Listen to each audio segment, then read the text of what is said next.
The theories of energy by Nikola Tesla have been revolutionary, to say the least. But for some mysterious reason, history does not dwell enough on his story.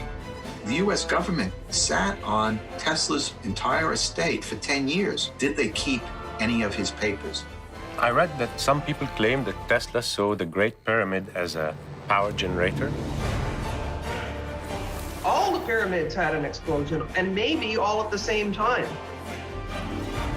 Did you know that the word pyromene in Latin means fire in the middle?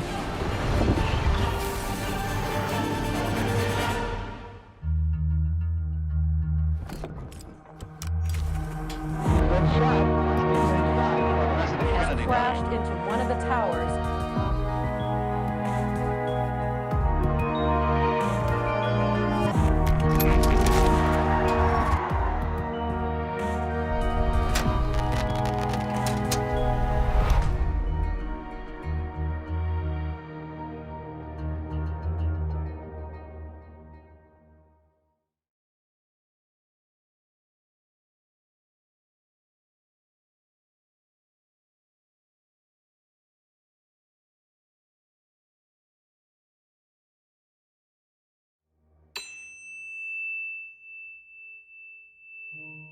Before Tesla, you could only send electricity 1 mile just for lighting. After Tesla, you could run factories 400, 500, 600 miles in all directions. They get a story and they repeat it over and over. They have no proof of any of it. They never found a mummy in a pyramid. Did Nikola Tesla find the secret to unlimited energy? And is there a plot to hide his findings?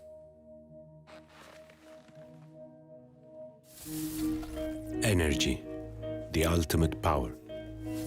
When I think about it, I find that most wars that have been waged in the past years have been about the control of what provides energy. And if I'm to talk about energy, then I must mention Nikola Tesla. I still remember my physics teacher at school saying that Tesla was an exceptional genius, whose work is behind many important inventions. The story of energy might be quite mysterious. Tesla was a scientist, but some people say that he was mystical. They claim he believed the Egyptian Great Pyramids were key to limitless energy, an energy that could be distributed to everyone in the world for free. He was a controversial personality even after his death.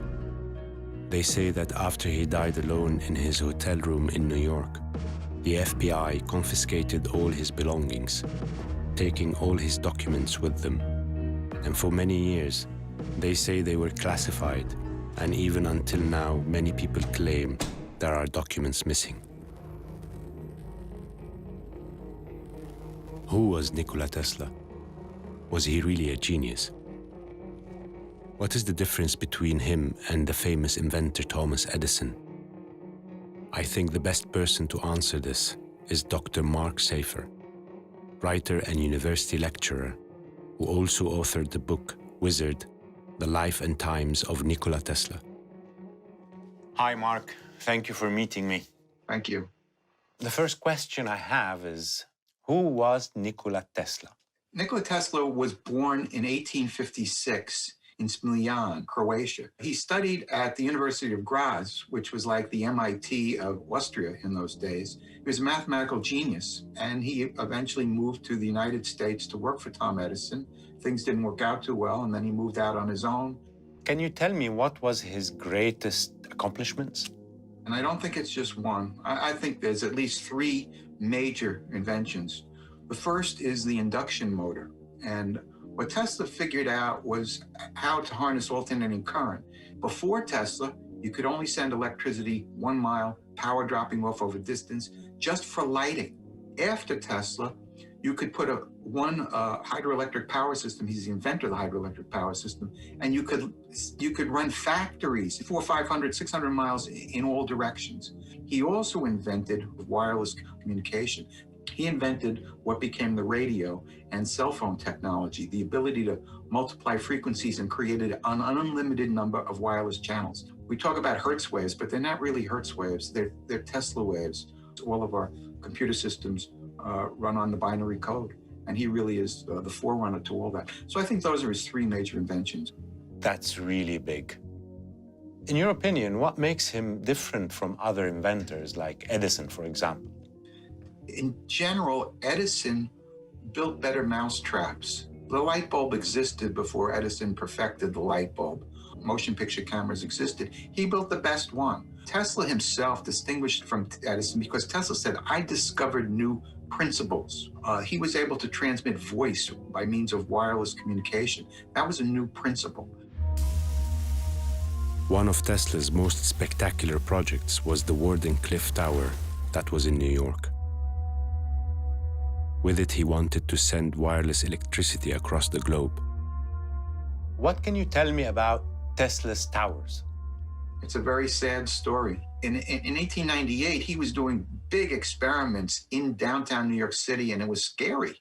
So he moved all the way out to Colorado to test his wireless inventions and met with J.P. Morgan, and Morgan gave him $150,000 to build a tower. Tesla read an article that Marconi was using his equipment, and he freaked out. So he doubled the size of the tower because he figured, I'm not going to just send impulses from New York to London. If I build a tower twice that height, I can send it all over the world, and Morgan will make even more money. So Morgan was in Europe at the time, and when Morgan returned, he found out that Tesla ran out of money, but he'd also doubled the size of the tower from 90 feet to 180 feet. So that was one of the reasons Morgan pulled the funding. But Morgan didn't just pull the funding, he blocked other investors. And the reason he blocked Tesla, I think, is because he was partly afraid that maybe Tesla was right. Maybe you could send electrical power without wires. And Morgan had rubber plantations, you have the rubber around the wires. He had copper mines, he had lumber yards. He wanted telephone poles, he wanted wires, he wanted to sell copper, he wanted to sell rubber. After Tesla died, what happened to his inventions and documents and manuscripts? The US government sat on Tesla's entire estate for 10 years. So from 1943 to about 1952, until they finally released it, and now his estate is in Belgrade. And the question that you're really asking is, did they keep any of his papers? I don't know if they did, and it wouldn't surprise me if indeed that has occurred. I read that some people claim that Tesla saw the Great Pyramid as a power generator. And they say that he built his tower that generates power from nature using the same engineering principles as the ones used to build the Great Pyramid. Have you considered that this could be nonsense? This is a good question, of course, and I may just know someone who could answer it. Why are there people who believe there is a strong connection between the Great Pyramids and great energy? The film producer and director, Carmen Bolter, made a 5-part documentary titled The Pyramid Code, which focuses on the pyramids and other ancient structures in Egypt. I watched this documentary series to search for new information. Nikola Tesla sought to provide the world with free wireless electricity for everybody on Earth. He discovered that electricity occurred naturally throughout the Earth's atmosphere and ground. This energy was not the kind of energy that we have that pollutes. It was a completely passive energy that had no byproducts. If the pyramid fields and the network of underground tunnels are still there, why don't they generate energy the way they used to? What did Tesla see in the pyramids other than they are giant tombs? I'd like to ask Carmen this question. Hi, Carmen. Carmen, can you explain to me why do you think the Great Pyramids of Giza in Egypt were not tombs? It has nothing to do with that. And they keep repeating. They get a story and they repeat it over and over, and they get the students to repeat it to get their mark, to get out of college. And none of it, they have no proof of any of it. They never found a mummy in a pyramid. Why do you think they were power generators?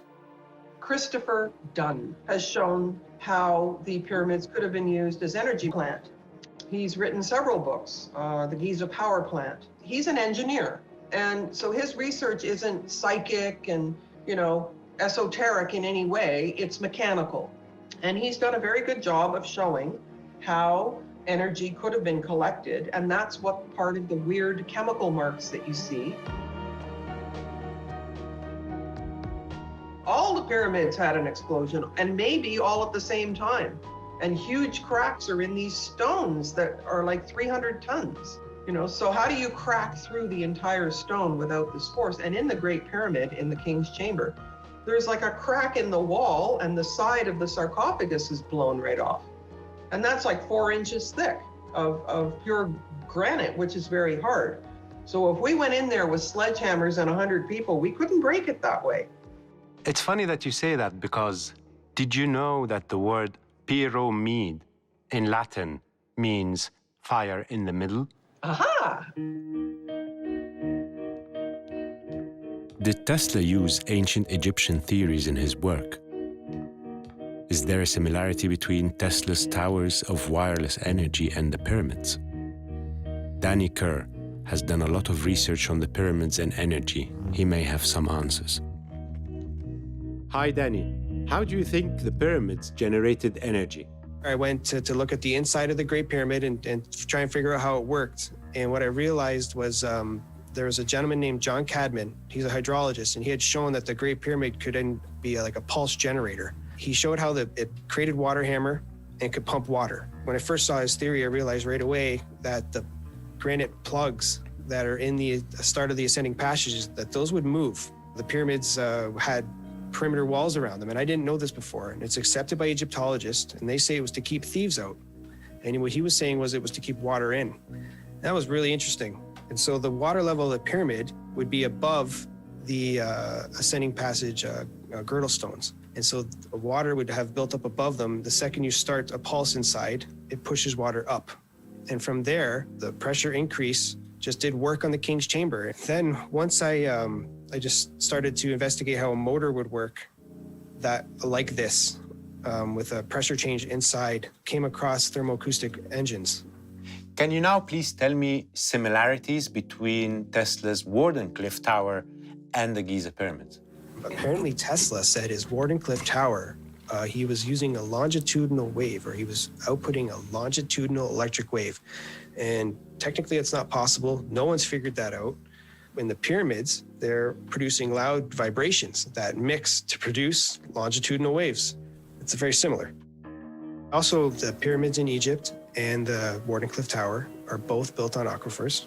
With the Wardenclyffe Tower, the water was there to aid the grounding. He was transmitting through ground, and the water lowered the resistance in the ground and made it a conductor. The pyramids, that's also the case. Not only are they water-powered, they are built above an aquifer, and they were sat in pools, we think. Tesla's Wardenclyffe Tower was low frequency. So is the Great Pyramid. That's another similarity. Both have the capability to transmit worldwide. It seems that there can be a similarity in principles between the energy tower built by Tesla and the Great Pyramids built by ancient Egyptians. Could this be a coincidence? And why has there been no one until today who tried using this technology? These are questions that require another journey to search for answers.